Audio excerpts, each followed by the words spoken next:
Oh.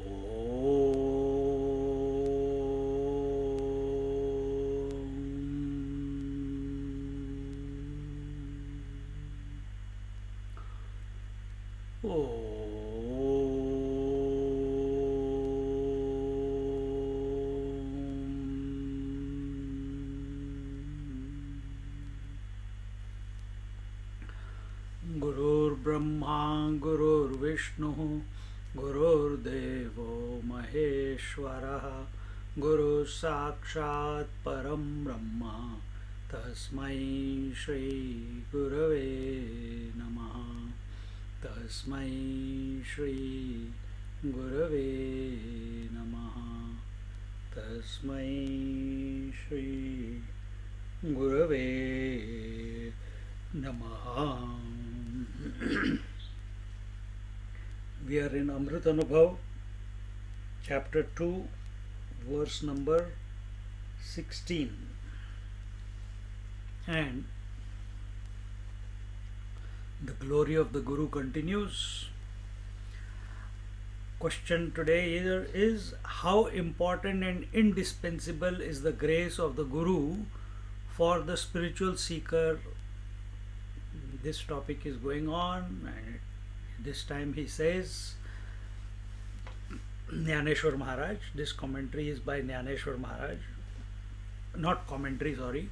These are his own words of his experience of realization. He says, Jaya cheni savaye jiva brahma upar lahe brahma trunatalir zaye Udha se zene. By the grace of the Guru, the disciple Jiva attains Brahman in no time, and in the absence of the grace of the Guru, even Brahmaji's status is as insignificant as a blade of grass. So in our mind, continuously natural default is Guru Shishya means and a person and the other person. But here it is also the Jiva and his own essential nature, or the Lord, or it can be the mind and the self. And it says that by the grace of Guru he attains Brahman ere long, without any waste of time, without any delay. And without the grace, its Brahmaji's status is as insignificant as a blade of grass. So here, by the grace, Swamiji says, by the grace of the Guru, the Jiva, the individual who has been roasted in the fire of change, attains the supreme Brahmatva, transcending all limitations. And if there is no grace of the Guru, even Brahmaji is likely to be degraded to an insignificant blade of grass. Once there was a dancer in a play in the olden times.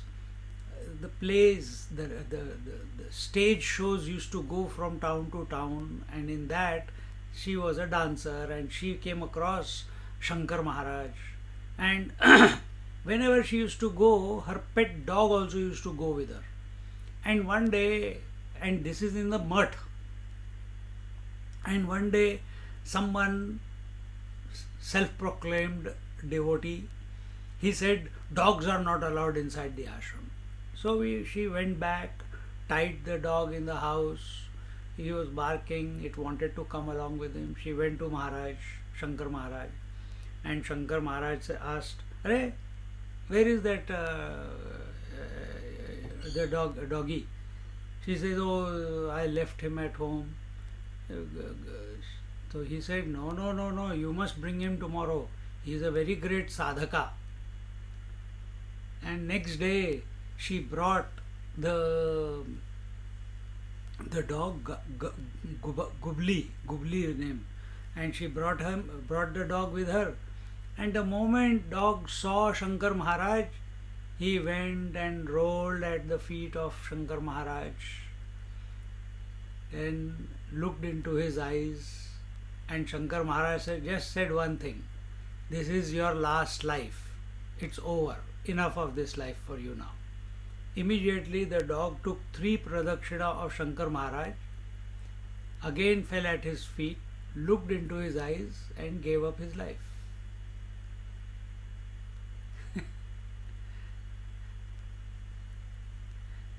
This is how it should happen in your meditation also. The moment you contemplate on who am I, you should vanish. But we keep questioning, we keep doubting, we keep delaying being who we are eternally. Brahmaji is also an individuality with reference to the particular Brahmanda. So Brahmaji is the total Jiva. So one Jiva is us, who is with respect to this Brahmanda, this Anda. Anda means this egg. What is this egg? This body. And who is Brahmaji? Brahmaji is with respect to his total body, which is Brahmanda, which is one universe. There are multiple universes, and there are many Brahmajis.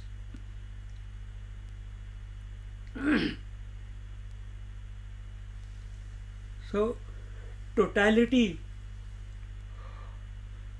is only in reference to individuality. And for whom is this totality and individuality? For the individual. Brahmaji is only an individuality with reference to a particular Brahmanda. He is one of several Brahmas of several other Brahmandas. If Brahmaji is indifferent to the principle of Guru Tattva, he cannot achieve anything, whereas a Jiva who is a creation of Brahmaji is able to attain Brahmatva if he takes refuge at the feet of the Sadguru. See?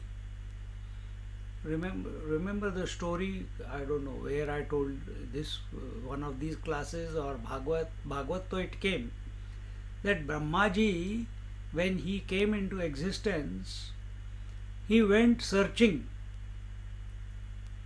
for his source. And when he went back into the flower, then into the stalk from which he had appeared, and there was only darkness there, and he called out, who is there, where did I come from, who am I, what is my purpose? And in this way, at that time, he heard 1721 means tapa, do austerity. And he came back and sat in meditation for thousands of years. And then he came to realization that there is a source, that he is not self-born. There is a source. And his purpose is, Brahmaji's purpose is to create creation as an offering to the source, and this possibility of him making the creation or creating the creation, that capacity is also coming from that source alone. In fact, he is not other than that source, and therefore if I have come into existence, there must be a purpose, and my purpose is this. And if we consider, here Jnaneshwar Swamiji is saying, if we consider ourselves to be a part of that Brahmanda, so we are a part of Brahmaji. We are also having that possibility to surrender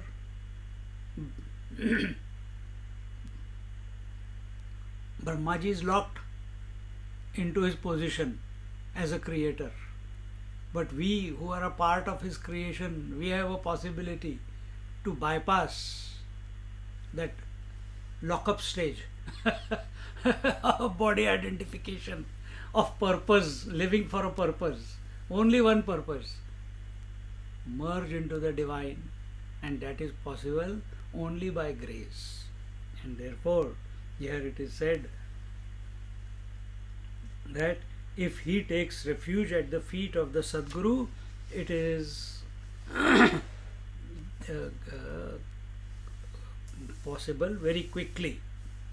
Up to this point, the theme has been directed to the sadhana of the Tvam-pada Nirnaya or Shodhana, purification, in the Tat Tvam Asi Mahavakya referred to in the first OE. The status of the jiva and how to remove the conditionings of the individuality. So Tvam-pada, in the Tat Tvam Asi, who is Tvam? You are the Tvam, we are the Tvam. The seeker is the Tvam. And what is our status? Zilch, zero. We are nothing without the pure consciousness. We are nothing without the Guru Tattva. Brahmaji is also, just now it was told, Brahmaji, without the Guru Tattva, Brahmaji is like a blade of grass, insignificant. Similarly, what are we? We move around. I am so, I am that, I am sannyasi, I am doctor, I am this, I am that. But if life is not there, gracing this body, who are we? If essence called the self or the pure consciousness is not expressing, life is not expressing, then who are we? We are not nobody, nothing. Life we did not create, and the expression of life also we did not create. And we have this arrogance that I am in control of everything. So here the topic, Swamiji is saying that till verse 16, the Tvam-pada Shodhanam, who is this I, who is this individual seeker, what is his status, and how to remove the conditionings. And how to remove the conditionings? Think about the essence, automatically the conditionings are removed. Think about sleep, and all your individuality as you know it at this moment gets leaves you as you fall into the lap of sleep. Same way, when we contemplate on the Guru Tattva, Guru principle, everything that we have taken support of to define ourselves, all that, not only the relationships, not only the possessions, but also this gross body, subtle body, causal body, everything will dissolve. Now the second aspect of the inquiry is taken up, namely Tat-pada Shodhanam. This is called Upasana. So first it was told that we are insignificant without the Guru, we are insignificant without the essence. Now that we know, we are, with a bitter pill we are swallowing it, that we are nobody. See, no, I am a seeker, I have done so much, and I am doing so much. Nothing. It's all him doing to himself. That should be our vision. But if you consider yourself to be a seeker, okay, you have accepted that you are that life came and you are on the journey to discover the source of this life. So the inquiry into the Tat-pada Shodhanam. Tat-pada is the totality, the infinite, whichever way you take. When we say Tat Tvam Asi, you are that. What is that? For the devotee, it is Bhagavan. For the yogi, it is Paramatma. For Jnani, it is Brahman. For a seeker, it could be the self initially. See? So this is the Tat. Tat is that all-pervasive reality which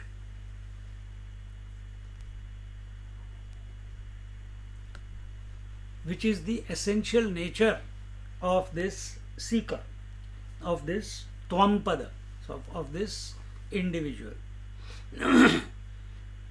Sant Jnaneshwar expresses a rare thought on this point. It is not possible to remove the conditioning of the totality on the Paramatma, but the totality exists only with reference to the individual. Therefore, Tat-pada Shodhana is the surrender of the individuality at the feet of the totality. Very good point. And a unique point which we don't see expressed in many places. And what is that? When we say, I am going to disidentify with the body. I've got this shawl on me, I can disidentify with the shawl, I throw it away. Through pranayam, through japa sadhana, etc., some exercises, I can create a distance between myself and the body. But can I make myself detached from the totality?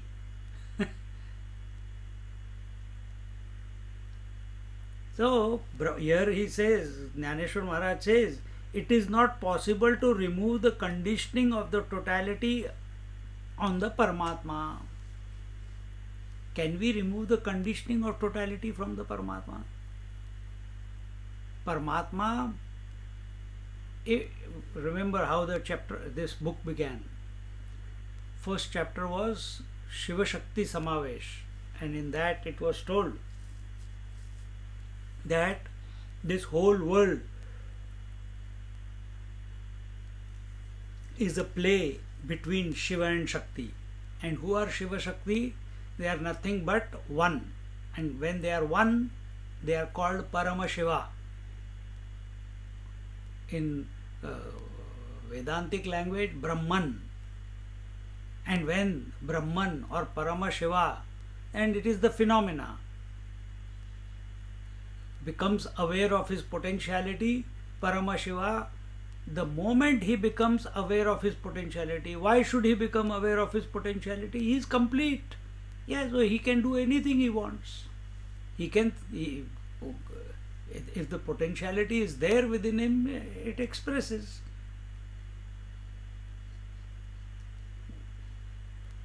Why do you go to gym? Why do you go cycling? Why do you come to satsang?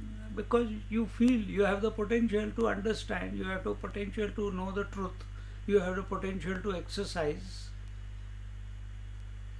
When does it come? It comes anytime. Anytime it can express. For some people it starts from childhood, for some people in teenage, youth, some people old age, some people after retirement. The urge to seek the truth. Why did it not begin before? I don't know. The same way, Paramatma is complete and therefore all possibilities are included within him. All possibilities. And when that possibility, potential, expresses, that same Parama Shiva with respect to his potential is called Shiva. And this Shiva Shakti dance is what we call as the world. So here when he says that it is not possible to remove the conditioning of the totality on the Paramatma. So did you create the totality? Did you create the totality? Did you create the world? Yes, on one hand, mind projected the world. In that mind, there is totality. Can you remove the mind? So when we look at God as separate to ourselves, when we look at Ishvara as separate and we go and pray to him, We are unable to, at an individual level, yes, we can surrender our mind. The moment it comes to the mind, it becomes a subjective approach. But when God is kept, Ishvara is kept as separate to ourselves, Brahma is the creator, Vishnu is the maintainer, Shiva is the dissoluter. So can we make them not do their job? No, Brahmaji, I'm going to separate Brahmaji from the aspect of creation. I'm going to separate Vishnu from the aspect of maintenance, and so on. Can you do this? You cannot. But can you make the waker separate from the waking world? Can the individual seeker separate the waker from the waking world? Yes, it is possible. By choice, he goes to sleep and separates the waking world. Or in meditation, he doesn't allow the waking world to affect him at all. So we have got no jurisdiction at the in the realm of totality, because totality is only because there is individuality, because he wants to attribute a cause for this world, for this individuality, and to that cause we have given the name Brahmaji. We have given the name the creator, maintainer and destroyer, and to these three also we have given a name to their cause, and that is Ishvara. So nothing can be done about these three. Then where can you work? Where can you function? Where can you effect a change? It is only in yourself.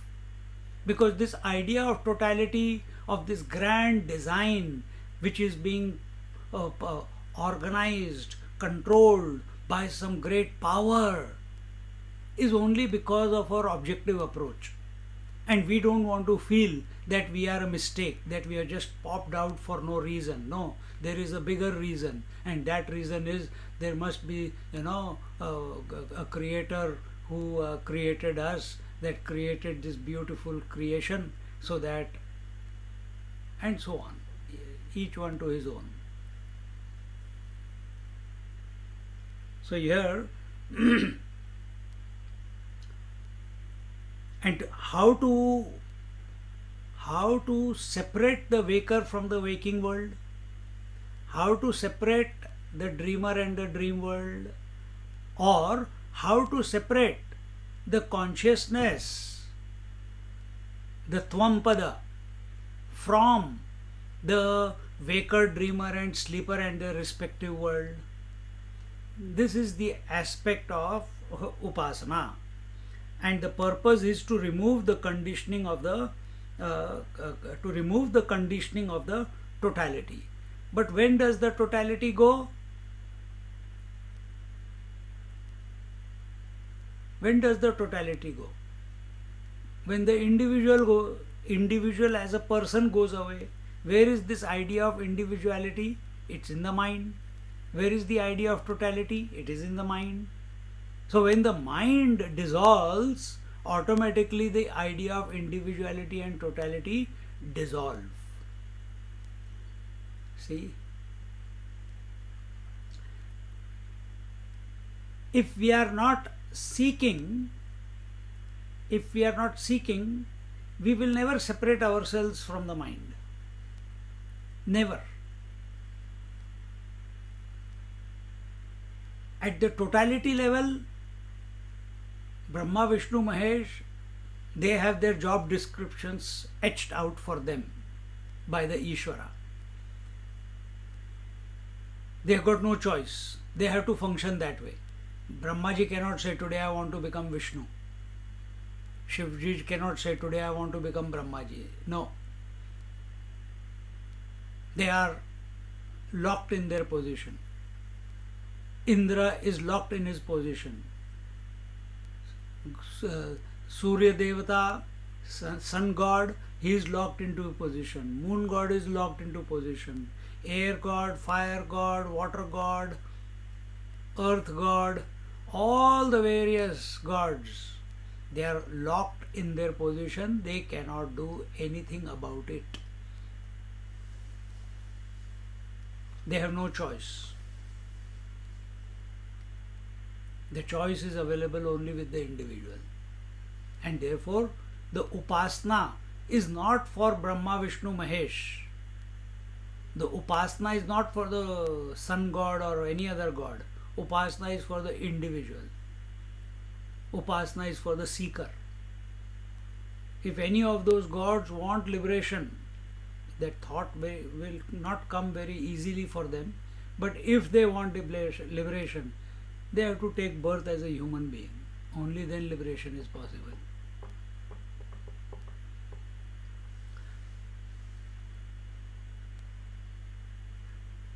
So, therefore, the Tatpada Shodhana is the surrender of the individuality at the feet of totality. Which totality now? We are not talking about totality of Brahma, Vishnu, Mahesh. We are going beyond that. We are going to the Shiv Shakti point, where in Vedanta it is the Ishvara point. At that point we are offering ourselves. How is this done?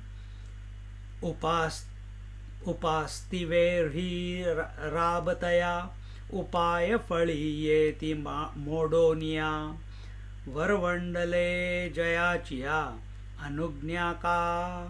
He says, by the grace and sanction of the Guru, all the efforts and sadhanas are fulfilled, while it fails in the absence of his grace. When there is individuality, where there is that I am the doer, where the karta is there, and if you do any sadhana with this sense of doership, it is bound to fail. Yesterday in Bhagavatam also it came that the maximum you can reach with the doership is Satyalok. Satyalok is the abode of the creator Brahma.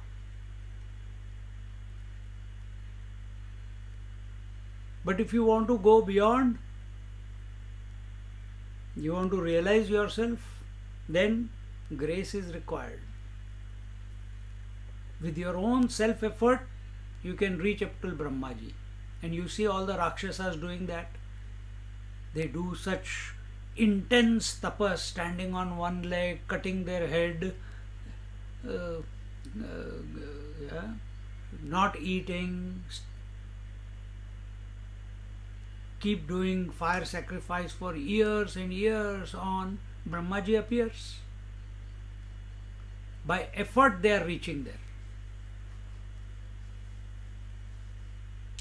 They can invoke Brahmaji, and then Brahmaji has got no choice but to bless them, like he did to Ravana, Kumbhakarna, Hiranyakashipu, etc. So you can, an individual has a choice. He can, and when that ego is strong, individuality is strong, body identification is strong, that I'll do it my way, and then intense tapas can lead you to maximum Satyalok, but not liberation. So here it is told, by the grace and sanction of the Guru. But when this seeker gives up his individuality, he continues to perform the efforts, but with this disposition that all these efforts are by the grace of the Guru. It is his blessings. It is, and in that remembrance that all the sadhana that he is doing is by the blessings and the grace of the Guru, his individuality dissolves. All the efforts and sadhanas are fulfilled, while it fails in the absence of his grace. When the upasana is sanctified by the grace of the Guru, those efforts germinate in their own fructification, that is, they bear fruits. If the grace of the Guru is not showered on the student, and the student tries to take shortcuts and do upasana in his own way, by his own effort, it will not yield the desired result. Such a seeker will not be able to invoke the grace of the teacher. When it comes to the physical, we must have, if we think we know more than the teacher, people tell us also.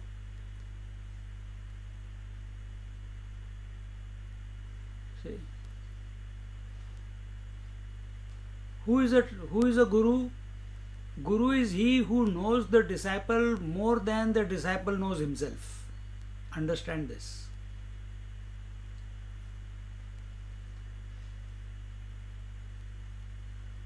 And once you accept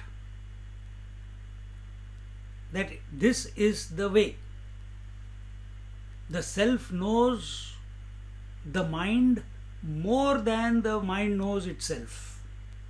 How does the self know the mind? Self knows the mind as the self, which is its true nature.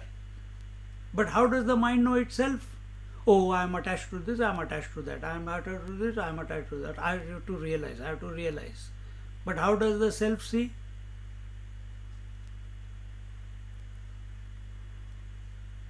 That the material that has gone into making the mind is nothing but the self or the pure consciousness alone. Exactly the same way, Guru Maharaj sees the disciple with the eye of wisdom. And in that eye of wisdom, there is no arrogance. There is only oneness. And therefore, he knows the disciple better than the disciple knows himself. And in this way, until and unless, if the student, the disciple, follows to the T the instructions of the teacher, of the Guru Maharaj, then and who is this Guru? Sadguru, who is established in the self. When he follows the instructions of the Sadguru, then all his sadhana, will come to a fruition. Without his knowing, he will start undoing all the obstacles that he thought were unsurmountable. But if the grace of the Guru is not showered on the student, why? The student is wanting to do it his way. The student is always, my way is better. What does Guru know? And tries to take shortcuts and do upasana in his own way. Now, once one Guru Maharaj gave a mala, Rudraksh mala, to a disciple, and he says that you have to do 108 malas every day of Om Namah Shivaya. And he said, yes, Swamiji. And after some time, he came back. I have done it. Within half an hour, 45 minutes, I have done it. You did 108 malas times 108 beads. In 45 minutes, you completed. He says, yes, I did. What he did? I don't have the mala. He took the entire mala in the hand and Om Namah Shivaya, Om Namah Shivaya, Om Namah Shivaya. Not each bead. Shortcut. So Guru Maharaj says, Dhanya ho. creative thinking, creative solution oriented thinking. It will not yield to desired results. Such a seeker will not be able to invoke the grace of the teacher. If individuality is maintained, if surrender is not there, if the guidance of the teacher or whatever his instructions are in the sadhana, they are not followed with the best intentions, then the grace goes to someone who is worthy of it. You will not benefit from it. Understand, grace is always there. If the mirror is dirty, you will not be able to see your face fully. Similarly, if there is dirt in the mind of the seeker, he will not be able to see the reflection of Guru in his own mind. Whether you take it as the teacher, a physical person, or you can take it as the Guru principle, the self, the essence. Mind has to be clean. The idea is not. Mind is having the hiccups. It needs to be cleaned up. It needs to be purified. The effect and impact of this grace can be seen in the lives of many great masters, such as Ramakrishna Paramhams and Vivekananda, Adi Shankaracharya and Padmacharya, etc.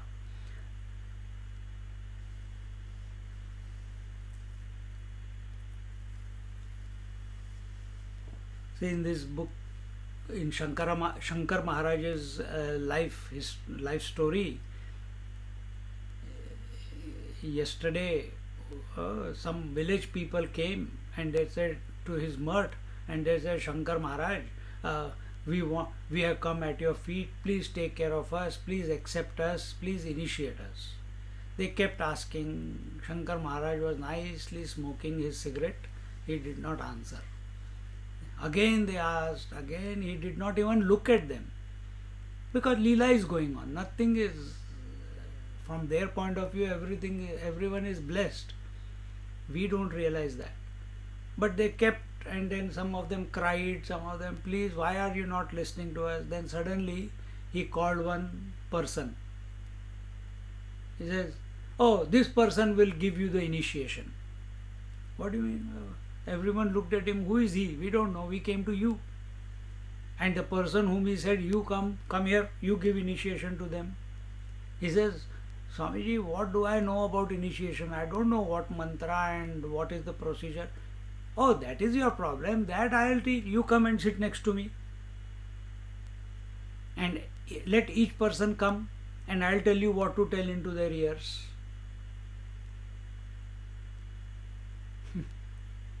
And then he initiated. And he said, from now on, now that you have done this, now every person who comes into this ashram, only you will initiate them. Ho gaya? Come. Like this, another person was there, very well studied in scriptures. Shankar Maharaj called him. He came and he got some experience from Shankar Maharaj, and he became dedicated to him to such an extent, but realization had not happened. And they wanted to go to one Devi temple, and he says, and he used to do everything for Shankar Maharaj when he is there. He says, become ghoda, become a horse. Immediately that 50, 60-year-old became a horse. And Shankar Maharaj sat on his back and he says, come on, let's go to the temple. 1.5 kilometers he took Shankar Maharaj like that, on his back, on his fore, to the temple. And then no feeling ki it is ridiculous, what people will be thinking, why did he ask me to do this mean thing, he's being mean towards me, don't I have any dignity, don't I have any self-respect? all this BS that goes on in our mind, it did not go in his mind. Then he went in, he took this fellow with him, others who had followed them, they stayed out, took him into the sanctum sanctorium, came out, become a horse again. Again he became horse. And now he wanted to go somewhere else. Again, sat on his back, took him to wherever they had to reach. There is a tanga there are rickshaws there is all facilities are there. There are devotees with car also, but no, I will go only on his back.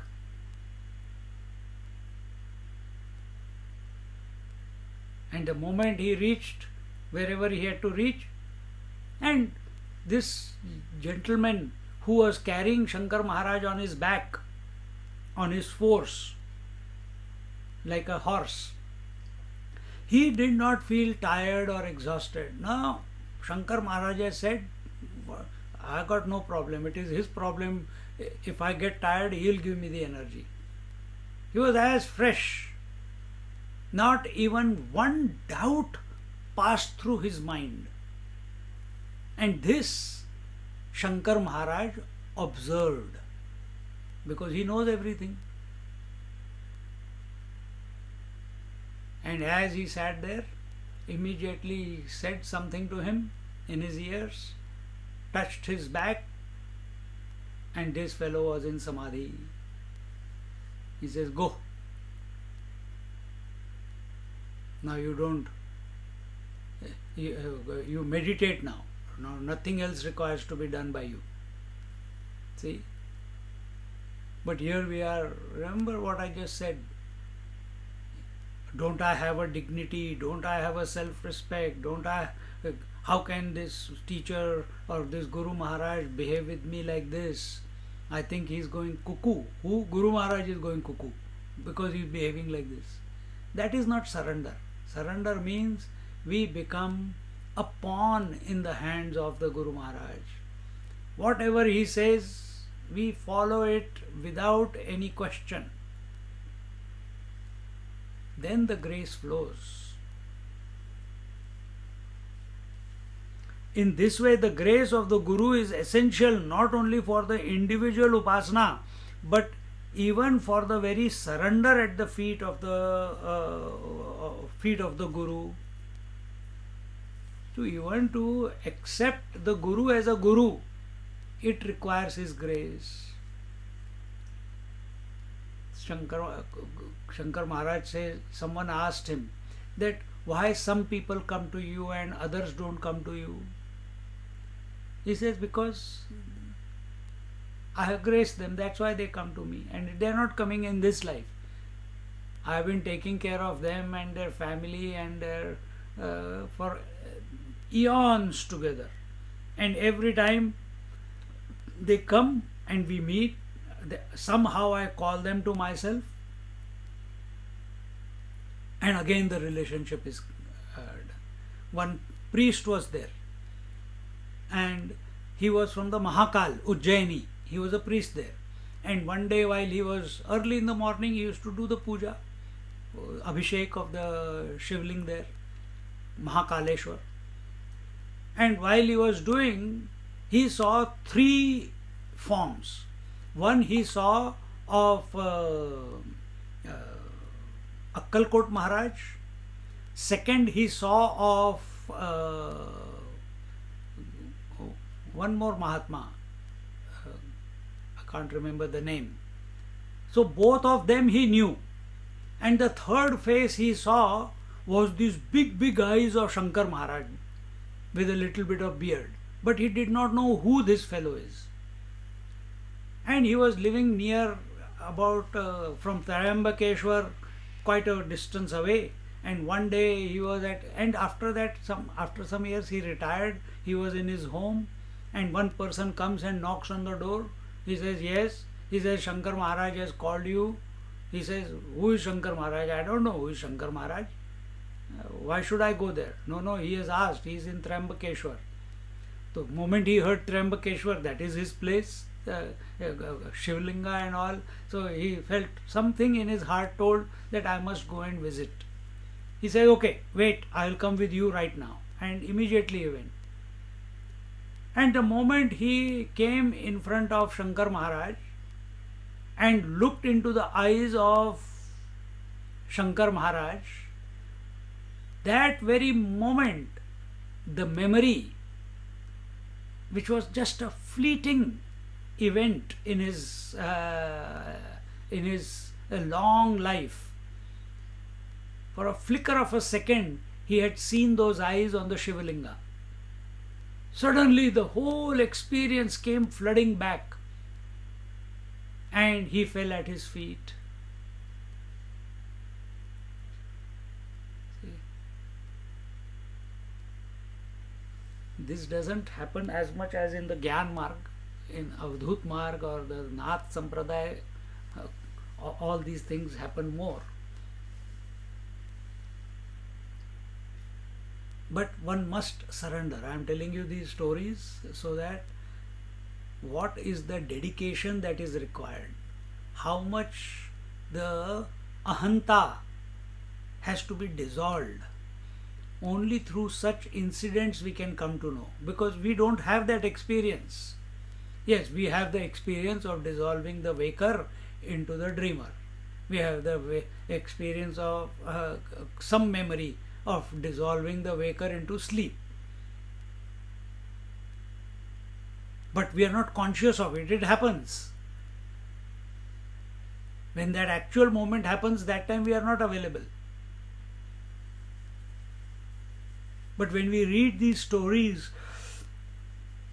of various seekers and their gurus, how he tested them, how he brought them to him, how he took care of them. Some time ago I told about one lady who was not, her husband was devoted to Shankar Maharaj, but she was not. And she was young, but her husband was elderly. Young means there was 20-30 years difference between the husband and wife. But husband was at a good post, and therefore in the 1910, 1920, young girls were married to people like that, men like that. And she was feeling, what is this? He is always taking the name of the Lord. He is always going to gurus, but he is never amorous towards me. Doesn't he want to start a family? And anytime she will broach the subject, he will say, Guru Kripa, we'll see when it happens. But she had a resentment towards this Guru Maharaj. Resentment means more or less resentment only, almost bordering resentment. And one day she went to some temple, Mahalakshmi temple in Bombay, and there she just, Maharaj was going by, she just looked at him, and he did not stop for her, she did not stop, but she saw him. And she came back home, something shifted in her. She says, oh, the husband said, I'm going to see my Guru Maharaj, Shankar Maharaj. She says, can I also come?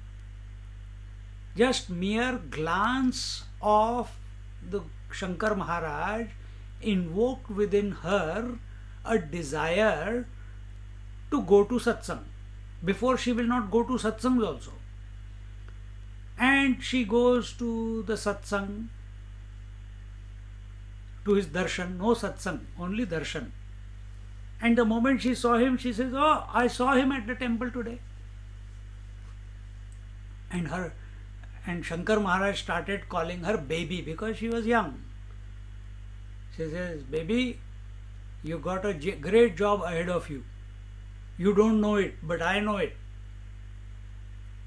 Now, tomorrow you take shower and you take the Vyaspeeth and you start doing the Katha of Jnaneshwari.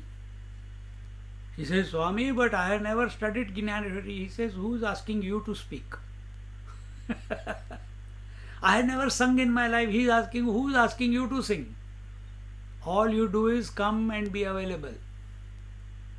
And this is after one or two incidents have happened with her, and now she feels that, even though she had doubt about how she will speak, quickly she read some first few pages of Jnaneshwari. She understood a little bit, and she was quite fair, very beautiful. She came and sat on the Vyaspeeth, and from there she did namaskar to Shankar Maharaj, and she was surprised. The Katha, along in a sing-along style, started coming out of her mouth. She was looking at what is going on. She was looking at what is going on.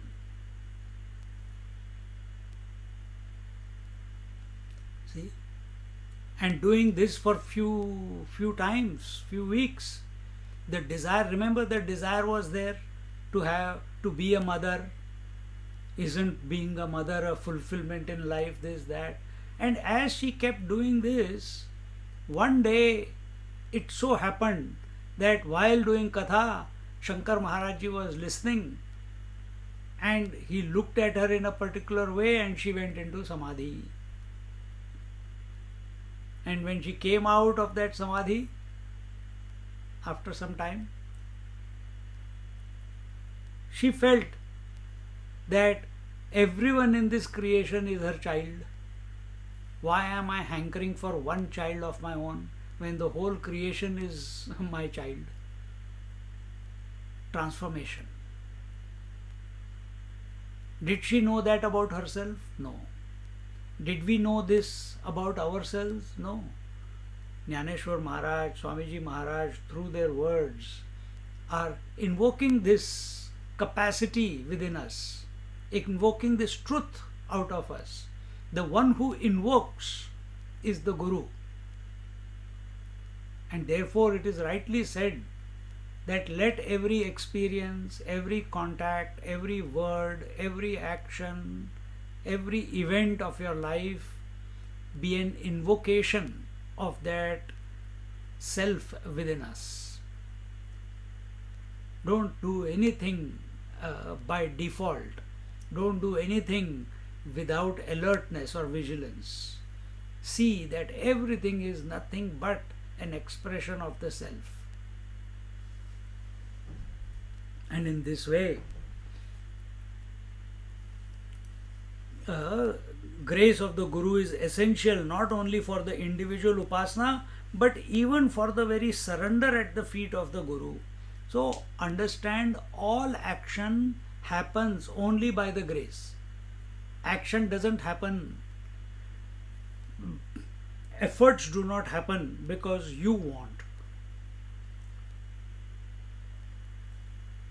What is it that made us take the path of sannyas? See, what is it that made you, first time, what is it that made you go to satsang? What is it that made you sit in meditation? What is it that made you, don't come to the conclusion, I made the decision and I have said, but what was that motivating force? What was that inspiring force which brought that thought in your mind to go to satsang or to sit in meditation or to study scriptures? Think. If you analyze a little bit, you will find it is the Guru principle, it is the self, it is grace. Now the fulfillment of spiritual unfoldment also demands the study of scriptures. For such a study to bear fruit, the grace of the Guru is essential, because without it, it is not possible to understand the intricacies of the subject, the sadhana, etc. Only by the grace are we going to be able to understand that what are the nuances in the sadhana, in understanding, in what angle we should study the scriptures.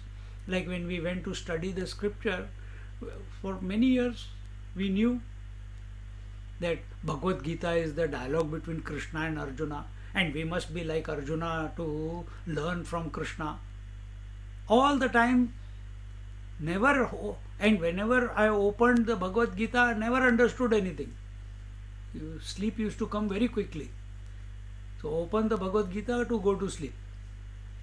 But the first thing that Swamiji told us when we went to study to the ashram, do not wear the shoes of Arjuna. And he stopped, took few breaths. And we are all thinking, what? We should not wear the shoes of Arjuna? Then how will we understand what Krishna is saying? No, to understand Krishna, you need to wear the shoes of Krishna.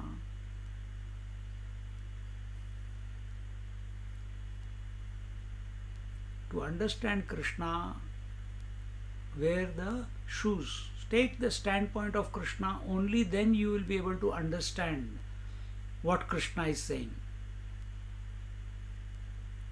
Arjuna maintained his individuality. The only place he went was heaven. He didn't realize.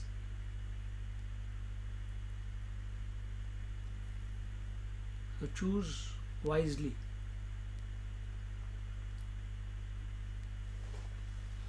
So, that one sentence, two sentences, don't wear the shoes of Arjuna, wear the shoes of Krishna. For understanding, wear the shoes of Krishna. But to be alert and vigilant to every word that is coming out of Krishna, be like Arjuna. First sentence. Second, Arjuna did not reach moksha, he reached only heaven. These two sentences were enough. From that moment onwards, we never took the position of Arjuna. Think like a Krishna, be alert like Arjuna. Be the self and let the mind be like Arjuna, ever alert towards the self. See? Now who will tell us this? Book cannot tell us. And if they do tell, we are incapable of understanding it in its true import. So we need a living person to impart the knowledge of the scriptures colored with their own experience of realization to the student. Then it becomes meaningful, then it makes an impact on the student. Otherwise it doesn't. Then it's just dry reading. Everyone, nowadays it's become a fashion. I want to study Bhagavad Gita my own way. Yes, you study, but first get the right understanding. What is your own way? I am a husband. What will husband understand from a Bhagavad Gita? How to become a better husband?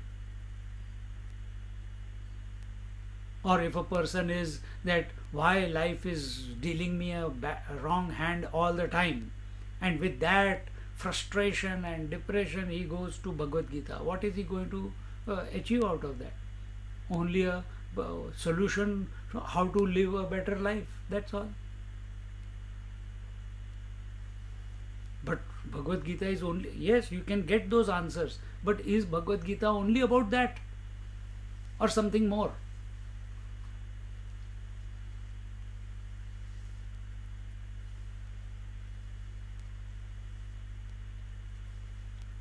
And therefore, to go from the various philosophical standpoints, like the Madhva, where the God and devotee are separate, to Ramanuja, where the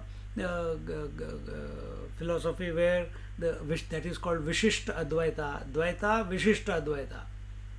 What is the Vishishta Advaita? That we are the individual is a part of the total. Then Sankhya, the self is within me, but not in others. I have come to realize the self, others have not come to realize. And eventually to Vedanta, where self is one, it is the material and the efficient cause of the whole creation. For this, who is going to teach you all this? Are you going to be able to study this all by yourself? Many places, even in Bhagavad Gita, many places the same word, prana, prana is used in different context. Somewhere it is used as pran means the in-breath. Somewhere the pran is used as the breathing process. Somewhere the pran is used as the Brahmaji, the creator. How will you know in what context it is being told?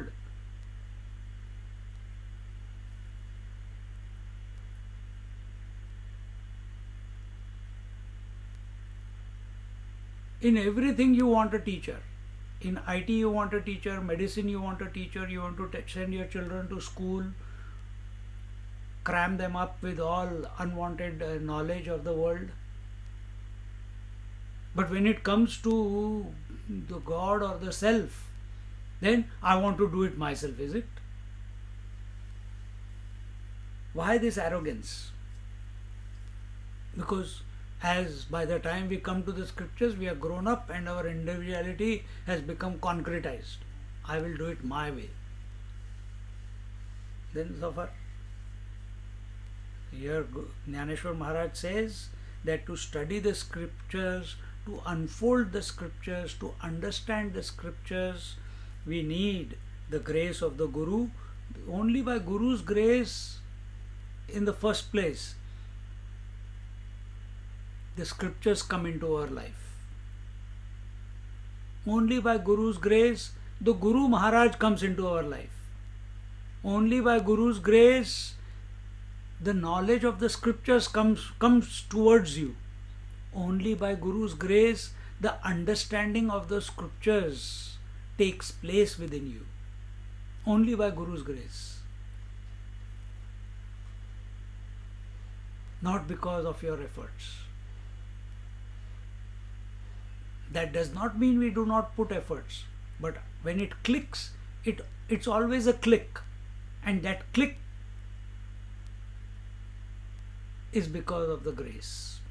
For some it happens straight away, for some people, seekers, it happens after years sometimes.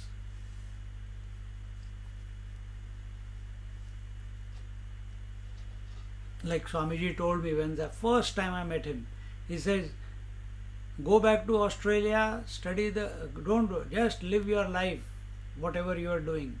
But when you come to the ashram for study of the scriptures, come with an empty mind, study the scriptures for 2 years and go away with an empty mind. I understood come with an empty mind, but I did not understand go away with an empty mind. Tubelight tha. It took some time for that to click. But that important is to remain empty all the time. See, but it didn't take. What's the point of studying if I have to go away with an empty mind? That was my argument within myself.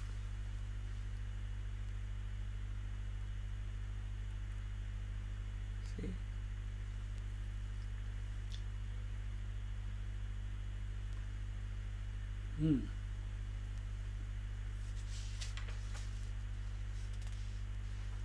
I think we'll stop here, because if I take the next verse, it's a long. We'll read it. Next OV says in the 18th OV, Jaya cha dithiva vasanta zavana righe nigamavana anta tava apuliye fali hata naghe patihi. Unless the spring season of Guru's graceful glance comes in the deep forest of the scriptures, the knowledge contained therein is not comprehended to fructify in self-realization. Very simply put, the whole thought.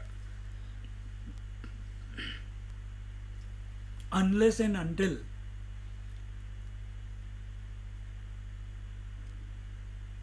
here it says, unless the spring season of Guru's graceful glance comes in the deep forest of the scriptures, means that the teacher is with great love and compassion is teaching you. His glance is always there. Understand this. It is not he is going to look at you specifically. It may happen that sometimes. That is what we see in movies. That is what we see in Amar Chitra Katha. And we start saying, waiting for a glance from the Guru. You know, some people in Vedanta Paddhati, there is no initiation. No mantra diksha. So someone asked, Swamiji, you don't give a mantra diksha. Some student only asked in the school when we were studying. He says, man, for 1.5 years I have been teaching you, Atma Bodh, Tattva Bodh, so many, Bhagavad Gita, Panchadashi, Bhagavad, Yoga Vashishta, Yoga Sutras, Upanishads. And now you want an initiation also. So then what did I do all these months? Every word, there was an initiation. Initiation means you become inspired to come to want to know the truth, to be the truth. But we are stuck in our old way of thinking. Initiation means someone must phukofy a mantra in our right ear. And after you get that mantra, after that remain confused for the rest of the life. When I was young, I got this mantra. Now I got this mantra. Now what do I do? Which one should I chant? If I don't chant the old one, then what happens to the grace of that Guru? And if I don't chant this one, what will happen to the grace of this Guru? Oh, and you get worked up. This is stupidity. We only wanted a mantra diksha, and then we only dug our own grave of unsettled mind. And see what, just recently someone came with that. That's why it's so fresh in my mind.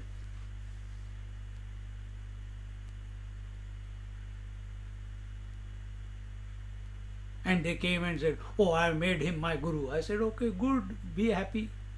After 2 months, Swamiji, I got that mantra and I got this mantra. Now what do I do? मजे लो और क्या. Every word of the Guru Maharaj is a mantra, because it is directing your attention away from the world to the truth. That itself is diksha. That itself is initiation. He was able to catch it. Fantastic. If not, they want a special diksha. They want a special occasion. They want an auspicious day.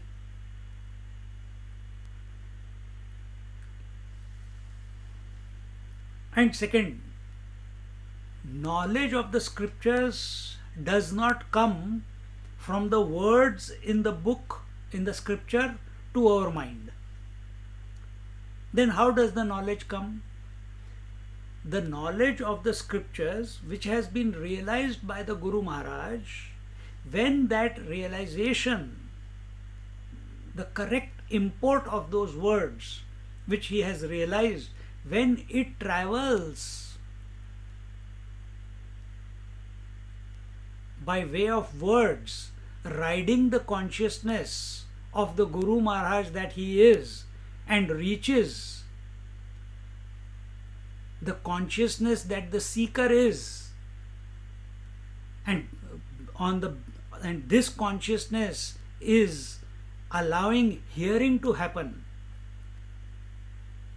When consciousness of the disciple meets the consciousness of the Guru Maharaj, initiation happens, understanding happens, diksha happens. And that can happen every moment. It can be happening.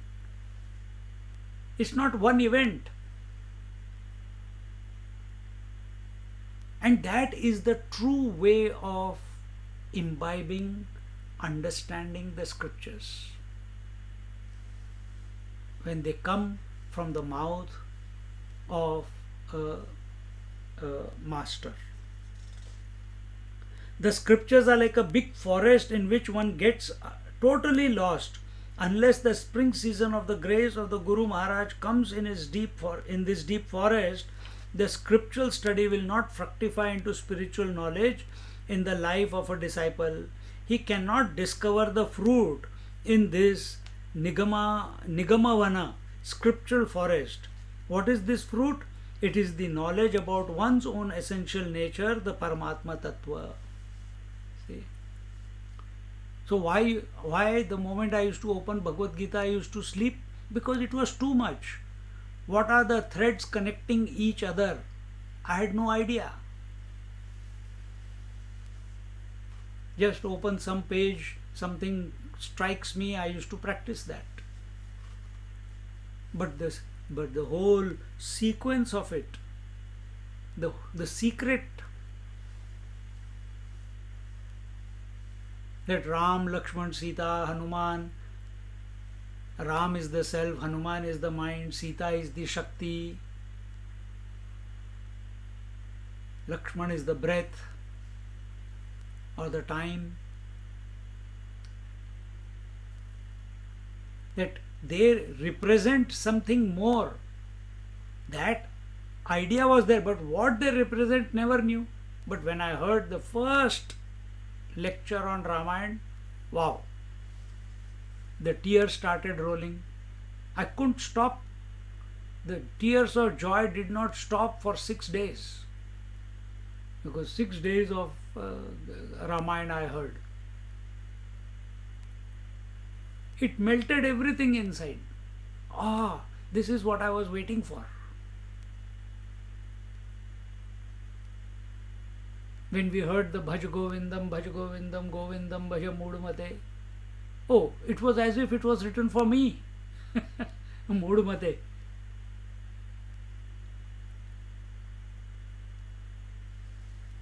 Each stanza there in Bhaj Govindam, it was as if specifically written for this seeker.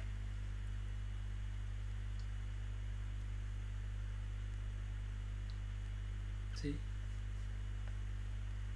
So the purpose of scriptures is to help the disciple to come to know that he is in essence the Brahman or the Paramatma, the Paramashiva. And this journey is made possible by translating the scriptures in a language, in a manner which is beneficial to the disciple by the Guru Maharaj.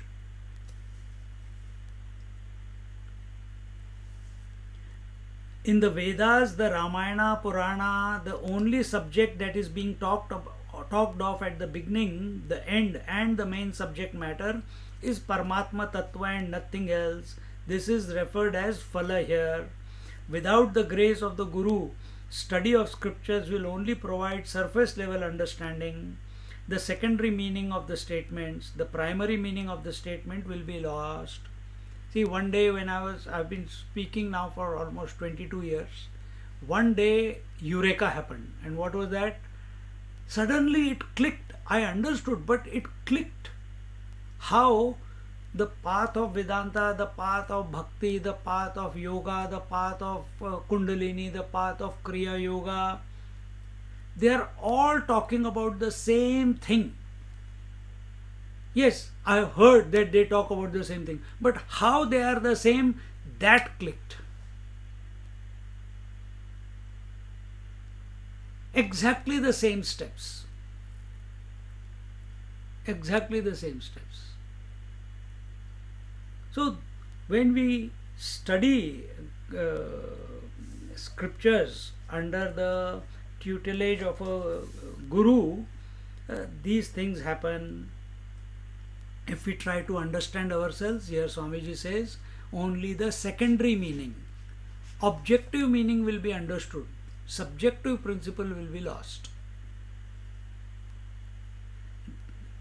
We'll look at the rest of this verse next week. Let's stop with this positive thought Then it talks about the obstacles along the way and all that. We'll look at it next time. It's already going to be 10 o'clock soon. 10 more minutes. Om Purnamada Purnamidam Purnat Purnamudachyate Purnasya Purnamadaya Purnamevavashishyate. Om Shanti Shanti Shanti. Hari Om. Shri Gurubhyo Namaha. Hari Om. Just sit quietly for 2-3 minutes and then we'll conclude.